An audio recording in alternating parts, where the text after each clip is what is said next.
پاکستان ان ممالک میں شامل ہے جو موسمیاتی تبدیلی کے اثرات سے سب سے زیادہ متاثر ہیں۔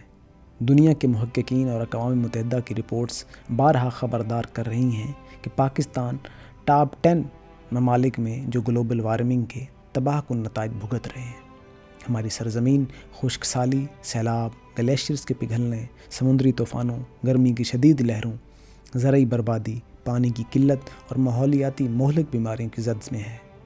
2022 کے سیلاب کو ہی دیکھ لیں، جس نے ملک کا 1/3 حصہ ڈبو دیا۔ لاکھوں لوگ بے گھر ہوئے، فصلیں تباہ ہوئیں، معیشت بکھر گئی اور بچے ننگے آسمان تلے بھوکے پیاسے مرنے لگے۔ لیکن اس قیامت خیز منظر کے باوجود کیا ہماری ریاست جاگی؟ نہیں۔ ہمارے حکمرانوں نے کوئی خاص طویل المدتی منصوبہ بنایا؟ ہرگز نہیں۔ وہی امداد مانگنے کی بھکارانہ سیاست، وہی زبانی جمع خرچ، وہی عوام کو بے وقوف بنانے کی روایتی عادت۔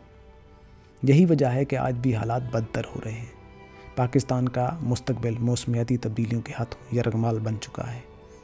ہماری زراعت جو کبھی ہماری معیشت کی ریڑھ کی ہڈی تھی، آج پانی کی کمی اور غیر متوازن بارشوں کی وجہ سے سکڑتی جا رہی ہے۔